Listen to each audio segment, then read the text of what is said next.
Hello, my dear friends. This is Rabbi Aharon Dobinsky coming to you today from the holy city of Yerushalayim in the beautiful state of Israel. And may I say, because now I know I have the time to do this today, I wish you all a good Shabbos in advance, just in case I should forget at the end today. Let me ask you a question. What do you want? What do you want out of life? I think that there are things that we want because they're necessities in our way of thinking. There are other things we want because we just want them. The necessities are the things that make our lives have a certain quality, makes us move forward and look forward to each and every day. For example, you have family, you have a wife, a husband, children, grandchildren, nieces, nephews, uncles, cousins. You have peace with all these people. They love you, you love them. None of you misses any meals. You all have a shelter over your head. What do you want? This is great. This makes for a life of fulfillment, of love, of fulfillment, and happiness. So, what else do you want? Oh, you wanted to have a lot of money. Well, that's nice. It's a nice thing to do. Do you need it? Well, you need enough to buy food. You need enough to pay your rent. Do you need a palatial home? No, you want one maybe, but you don't need one. It's on your wish list. It's something that you might be able to evolve to later. It might come to you, it might not.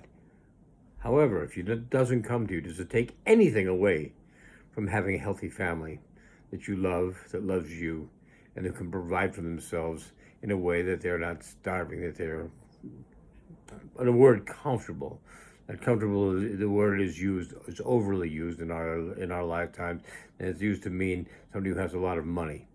That's not comfortable. That's beyond comfortable. Comfortable means you're healthy, your family's healthy, they love you, you love them, life is good, nobody's missing meals, nobody's has a problem with shelter, everything is working out the way you're supposed to do it. But we've been talking about this over the last several weeks, and I want to talk to you about something today especially because this is chapter Parsha Ekev, and Parsha Ekev gives you specifics. I know, I've always given you the idea, the basics. This is what you get, this is what you give, and that's how it works. But this week's Parsha actually gets into specifics. And if you watch what it says and listen to what it says, you'll understand it's a really good deal, and we should not reject it for a moment.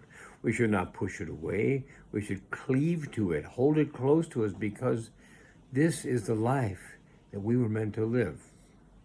Give you an example. Let's start with the easiest. And now Israel. By the way, remember when I say Israel, it's not necessarily Jewish people, but it's people who believe in Torah, who believe in the Bible, the way it was written, not the way they like to interpret it, the way it was actually written. Okay, so it says, now Israel, what does Hashem your God ask of you but to fear Hashem your God, to go in all his ways, to love him, to serve Hashem your God with all your heart, with all your soul, to keep his commandments of Hashem and his statutes, which I command you today for your benefit. Right? This is something that people sometimes have trouble coming to grips with. That the commandments you've been given are not to make your life miserable. They're to be for your benefit. How is that? Sometimes sometimes it's very apparent to us how it is. We eat better because of laws of kashrus. That's a kind of a given. There are other things that are in our life which we can say, absolutely, that's important, and say, this is important. It is for our benefit. And there are the other things. The other of the 613 mitzvot that we're commanded to do. Some of which we look at and say, God, that's burdensome. And sometimes it does seem that way. Does it mean it's wrong? No, it does not mean it's wrong. A lot of things are burdensome. This week, in the Olympic Games, which most of us don't even follow anymore, but this was a story that came out which just had to be followed. One of the young women on the gymnastics team just decided she didn't want to do it anymore for mental health reasons. Okay, now this woman has competed before. She knows what it takes mentally to do it. She's been doing it. She knows what it takes mentally to compete in the competition to even get on the Olympics team. She went through all these things, and when the time came for her to do her thing, she punked out. Sorry, that's all it is. And she's being lauded as a hero by members of her team and others. She's not a hero. She let her team down. She let her country down because she just couldn't get herself to do what she'd done for years. What she's done for years. And when the time came to do it one more time, she just couldn't bring herself to do it. This is not laudatory. This is not something you get an award for. This is not something that you say, oh, wow, they're so brave that they could do it. No, this is not bravery. Bravery is stepping up when you don't feel like it. When your mind is really working hard to get you there, to get you in the right frame of mind to do what you need to do, and then you do it. Whether you want to at that moment or not, whether you feel uncomfortable at that moment or not, you have an obligation. You took the time to do the things that got you where you got, only to quit at the time when what it was required of you was asked. So we have things like that in Torah. You know, there are things we simply do not want to do. I'm a Baal Tshuva. I hate to say Baal Tshuva. I am a Hoser B'Tshuva. It means I returned. And only within the last 15 years or so. For all my life, I thought I was pretty religious, aside from the fact that I used to love to eat bacon. And when I say I love to eat it, I mean I love to eat it. I haven't had it in so long, I actually can't hardly remember what it tastes like. But that's not the point. The point is, it's not in my mindset to even think about, what if I just did it once? What if I just did it this time? You have to remember that the way that our things are set up, if you do something once, it's difficult. You do something once, you do something twice, it's almost as if it's permitted to you. By the third time, you see nothing wrong with it anymore. And that's not the life we want to live, because we've been told what we can expect to receive if we do what we're supposed to do. So let's go a little bit further. I hope you don't mind my reading, because this way I forget nothing. Hayim Shemoah. For those of you who are familiar with the Shema, this is where the second paragraph comes from. And it will be that if listening, you will listen to my commandments that I command you today, to love Hashem your God, to serve him with all your heart and with all your soul. Then I shall provide the rain of your land in its time, the early rain, the late rain. You shall bring in your grain, your wine, your oil. I shall provide grass in your field for your animals, and you will eat and you will be satisfied, which is what we want to be, is satisfied.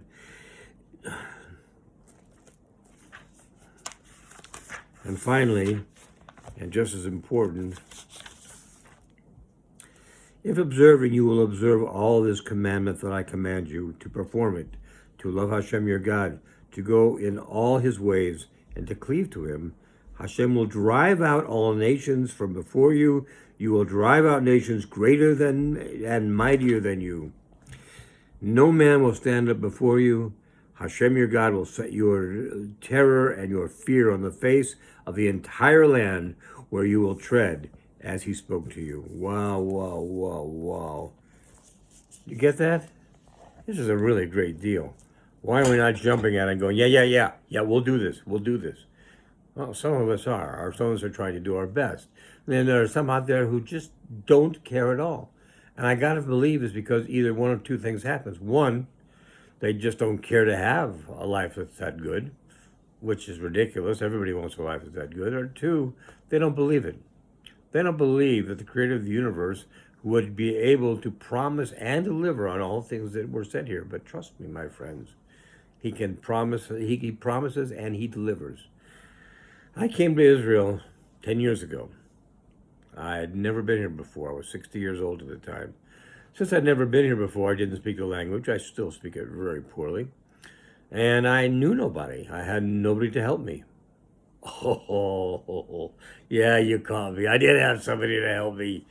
HaKadosh Baruch Hu, he was right there with me every step of the way and took me through 10 years of being here. Never once did he let me down. Why? What am I so special? Nothing, but he sees me trying. It's like with your children. You have a small child and you're just beginning to learn to walk. At what point do you say, you know what? I give up. This kid will never walk. and you just let them just flounder. Never, you never give up on your children. We were created in the image of Hashem. That means we have this feeling about our children because he has that feeling about his children. He wants us to succeed. He's given us the reasons to succeed. He's told us what we will get if we succeed. Oh my gosh, it's a great thing. We should be able to say, thank you, thank you, thank you. We'll do everything. Yeah, some of the things might be a little bit tough. Some of the things might be hard, but let me ask you something. If you're standing on the corner of 42nd Street and Park Avenue in New York, and you see the traffic whizzing by, whizzing by, whizzing by, and you're distracted by something, and you start to take a step into traffic, and some guy goes, no, don't do that. He just saved your life. All right. It's not what you wanted to hear. It was an uncomfortable feeling for you, but it made it so that you could have another day. Well, that's how the Torah is. It makes it so you can have another day. You don't have to take it on all at once. It'd be great if you could, but very hard to do. Take it on piece by piece by piece, and one day you will look back and you will say, wow, it wasn't as hard as I thought it was. And it doesn't make my life miserable, it makes my life better. And that's what you want. You want a life of joy, love, and fulfillment. And this can bring it to you.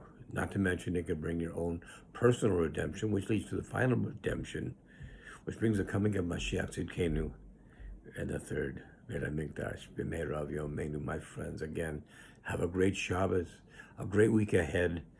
Learn how to work with the Creator because he's a great partner to have. And your life, I can promise you, will be full of love, joy, and fulfillment. Be well. God bless. All the best.